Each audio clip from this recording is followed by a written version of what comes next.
आपका एक लाइक और कमेंट मुझे नेक्स्ट वीडियो बनाने पर मजबूर करता है, तो प्लीज़ लाइक और कमेंट ज़रूर करें। और अगर आप चैनल पर नए हैं तो चैनल को सब्सक्राइब करना ना भूलें और साथ ही में बेल आइकन को प्रेस करके नोटिफिकेशन को ऑल पे सेट करें, ताकि आपको हर वीडियो का नोटिफिकेशन मिलता रहे जैसे ही हम एक नया वीडियो अपलोड करते हैं। बोला, छोटे तुम्हारा भाई तुम्हें ढूंढ रहा है। मैं बोला, जी अंकल, मैं भी आ रहा हूँ। अंकल के जाने के बाद वह खिलखिलाकर हंसने लगी। मैंने इशारा करके पूछा, क्या हुआ? इससे अच्छा तो नटवरलाल नाम ठीक ठाक लग रहा है। वह बोलकर फिर खिलखिलाकर हंसने लगी। अब मुझे समझ में आ गया था कि वह मेरे नाम को लेकर मजाक बना रही है। वैसे हंसते हुए वह और अधिक खूबसूरत लग रही थी। मन तो कर रहा था भाभी के साथ इसे भी दुल्हन बनाकर अपने घर ले चलूं। मैं बोला, अरे मेरा नाम छोटे नहीं बल्कि निशांत है, वो तो भैया प्यार से छोटे बोलते हैं। फिर वो बोली, अच्छा तो इस छोटे का एक बड़ा नाम भी है। यह बोलकर वह फिर हंस पड़ी। मैं बोला, वैसे आपका नाम क्या है? वो बोली, नाम की इतनी भी जल्दी क्या है छोटे, समय आएगा तब जान जाइएगा। इतना बोलकर वह मुस्कुराती हुई चली गई। उसकी मुस्कान ही हम पर सितम ढा गई थी। उसके जाने के बाद मैं भी भैया के पास चला गया। पूरा होटल शादी के माहौल में डूब चुका था। हर लोगों के चेहरे पर एक अलग ही तरह के उमंग देखने को मिल रही थी। मैं भैया के पास जाकर बोला, भैया आपने मुझे बुलाया? भैया बोले, शाम के 4 बजे वाली फ्लाइट से मौसी आ रही हैं, तुम्हें उन्हें एयरपोर्ट से रिसीव कर लेना है। मैं बोला, ठीक है भैया, मैं अभी निकलता हूँ। यह बोलने के बाद मैंने अपना नज़र स्मार्ट वॉच पर टिकाया। शाम के 3:30 बज रहे थे। मैं हॉल से निकला, सीधे एयरपोर्ट चला गया। एयरपोर्ट पहुंचने में केवल 25 मिनट लगे थे, मगर फिर भी मैं सही समय पर पहुंच गया। वहां कुछ मिनट इंतजार करने के बाद मुझे मौसी दिखी सूटकेस के साथ। शिल्पा भी मौसी के साथ एयरपोर्ट से बाहर निकलती दिखी। शिल्पा मेरी मौसी की देवर की इकलौती बेटी है। शिल्पा जब 1 साल की थी तभी उसकी माँ और पिता का देहांत एक कार एक्सीडेंट में हो गया था, और तब से वह मेरी मौसी के साथ ही रहती है। मौसी उसकी लालन पालन की हैं, और अब मौसी चाहती थी कि शिल्पा की शादी मेरे अर्जुन भैया से हो। मौसी मेरी माँ से शिल्पा के रिश्ते के लिए कई बार बात कर चुकी थी, मगर मेरी माँ हर बार इस रिश्ते को ठुकराती आई हैं। मौसी के साथ शिल्पा को देखकर मुझे अजीब लगा। जब शिल्पा के रिश्ते कई बार ठुकराई जा चुकी थी तो शिल्पा को इस शादी में आने की क्या ज़रूरत थी?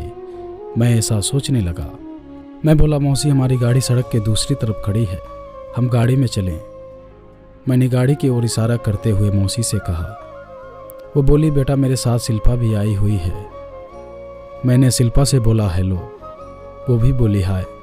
वैसे मैं शिल्पा को पहले ही देख चुका था, मगर मैंने उससे कुछ बोलना उचित नहीं समझा था। कुछ मिनट बाद हम लोग गाड़ी में बैठ चुके थे और गाड़ी सड़कों पर दौड़ रही थी। मैं गाड़ी चला रहा था, मेरी बगल में शिल्पा बैठी थी और पीछे वाली सीट पर मौसी बैठी थी। वो बोली, बेटा हम कितने देर में होटल पहुंचेंगे? मैं बोला, बस अब हम पहुंचने ही वाले हैं। मौसी बोली, वैसे एक बात पूछूं बेटा? मैं बोला, जी मौसी पूछिए ना। वो बोली, बेटा मैंने सुना है तुम्हारी कंपनी, घर और यहाँ तक कि तुम्हारी सभी प्रॉपर्टी तुम्हारे भाई के नाम से रजिस्टर्ड है। मैं बोला, जी मौसी, जब पापा की डेथ हुई थी तब मेरी उम्र 1 वर्ष से भी कम थी, जिसके कारण उस वक्त पापा के नाम से सारे प्रॉपर्टी को अर्जुन भैया के नाम से रजिस्टर करवाना पड़ा था, और वैसे भी इसमें हर्जी क्या है? मैंने बहुत ही सरल शब्दों में जवाब दिया। वो बोली, बेटा इसमें तुम्हें कोई हर्ज नहीं दिखता है। कहीं ऐसा ना हो शादी के बाद उसकी पत्नी तुम्हें प्रॉपर्टी से कुछ भी हिस्सा ना दे, क्योंकि हर लड़की मेरी शिल्पा जैसी तो नहीं ना हो सकती है। मैं मौसी को कुछ बोलता उससे पहले ही गाड़ी होटल के पास पहुंच चुकी थी। वैसे मेरी मौसी की यह स्वभाव हमेशा से रही है। वह हमेशा से ही हर बातों को नेगेटिव रूप से देखती आई हैं। उन्हें हर चीज़ों में, हर रिश्तों में शक करने की बीमारी है। यही कारण थी कि उस वक्त मैं गाड़ी में उनसे इन बातों पर ज़्यादा बहस करना उचित नहीं समझा। मैं गाड़ी को होटल के पार्किंग में पार्क करके गाड़ी से बाहर निकल ही रहा था कि मेरी नज़र फिर कॉलेज की उस पीली दुपट्टे वाली लड़की पर पड़ी। वह मुझे नहीं देख रही थी। वह अपने दोस्तों के साथ अपनी होठों के लंबी चोंच बनाकर अपनी मोबाइल से सेल्फी खींच रही थी।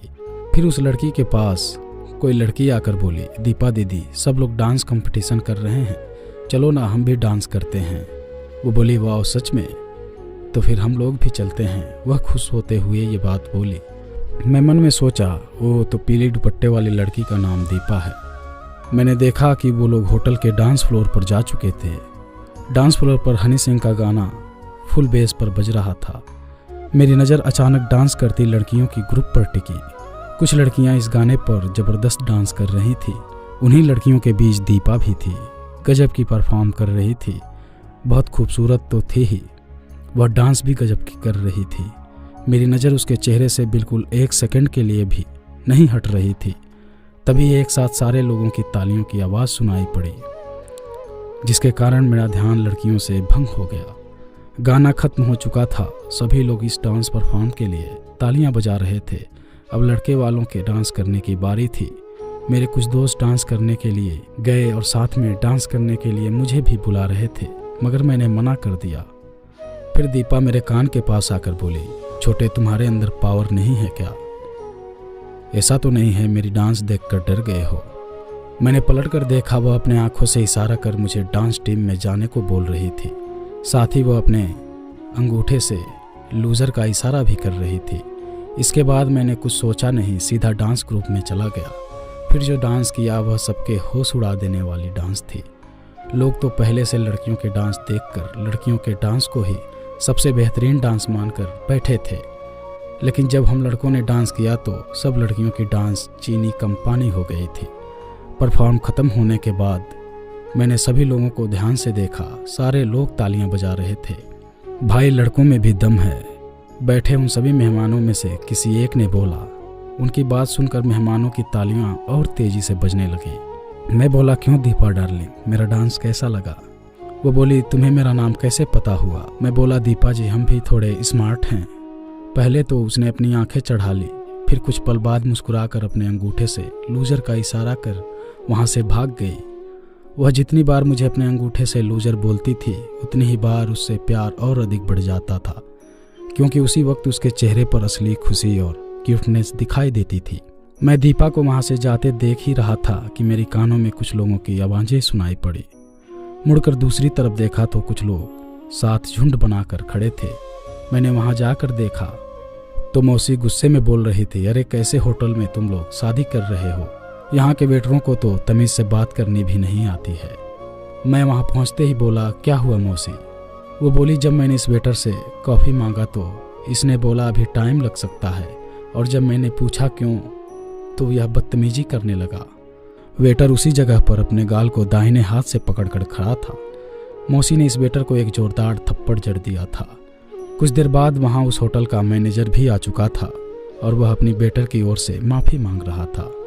वैसे मैं जानता था वेटर की गलती नहीं होगी, बल्कि मौसी जानबूझकर ऐसा ड्रामा कर रही है, मगर उस वक्त ये पता नहीं था कि आखिर यह सब करके मौसी क्या साबित करना चाहती थी।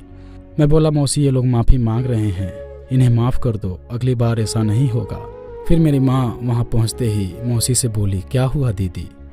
वो बोली, अरे अब क्या पूछ रही हो, पहले पूछ ली होती तो इससे बढ़िया होटल और बहू तुम्हें बताती, मगर तुम लोग मुझसे कभी कुछ पूछते कहाँ हो? मौसी यह बोलकर गुस्से से मुंह फुलाकर वहाँ से चली गई। मौसी का यह ड्रामा देखकर वहाँ पर उपस्थित सभी रिश्तेदार आश्चर्य में थे।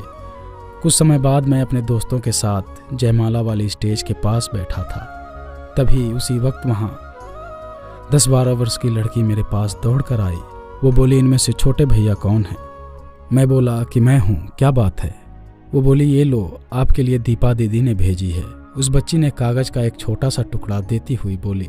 मैंने कागज के उस छोटे से टुकड़े को लेते हुए इधर उधर देखा। वहाँ हम दोस्तों के अलावा कोई और नहीं था। मेरे सभी दोस्त उस छोटी सी बच्ची को ध्यान से देखे जा रहे थे। आखिर ये लड़की कौन है? मैंने उस कागज के टुकड़े को लेते हुए उससे पहले पूछा, ये क्या है? वो बोली, आप खुद ही खोल कर देख लो। यह बोलकर वो लड़की वहाँ से भाग गई। मैं उस कागज के टुकड़े को खोल रहा था। मेरे सभी दोस्तों का ध्यान उसी कागज के टुकड़े पर टिका था। उस टुकड़े को खोलते समय मेरी धड़कन जोर जोर से धक धक कर रही थी। उस वक्त मुझे लग रहा था कि किसी लड़की ने मेरे लिए लव लेटर लिखकर भेजी है। मैं भगवान को याद कर उस कागज के टुकड़े को खोला।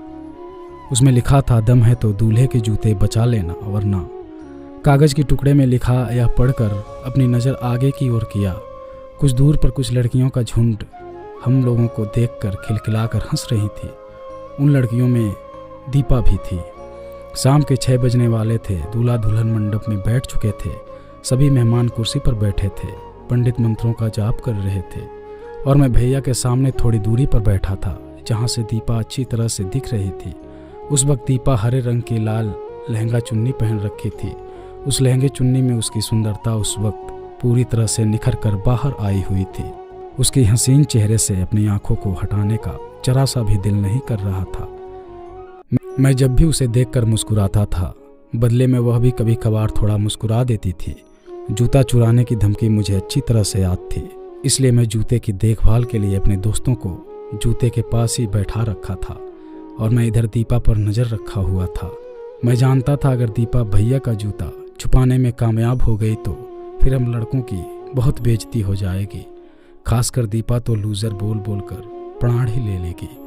जब विवाह संपन्न हुआ तब सभी उपस्थित मेहमान रिश्तेदार दूल्हा दुल्हन को चावल की अच्छत और फूल छींटकर उन्हें आशीर्वाद दे रहे थे। उसके बाद जब भैया मंडप से निकलकर अपने जूते को ढूंढ रहे थे तो जूता वहाँ पर नहीं था। मैंने अपने दोस्तों की ओर देखकर पूछा, भाई जूता कहाँ है? आगे की कहानी मैं आपको नेक्स्ट वीडियो में बताऊंगा। कि भी ऐसी कोई लव स्टोरी है तो आप हमें इंस्टाग्राम पर भेज सकते हैं, लिंक डिस्क्रिप्शन में है। उम्मीद करता हूँ आपको ये कहानी पसंद आई होगी। अगर आपको ये कहानी पसंद आई हो तो वीडियो को लाइक, शेयर और हमारे चैनल को सब्सक्राइब जरूर कीजिएगा।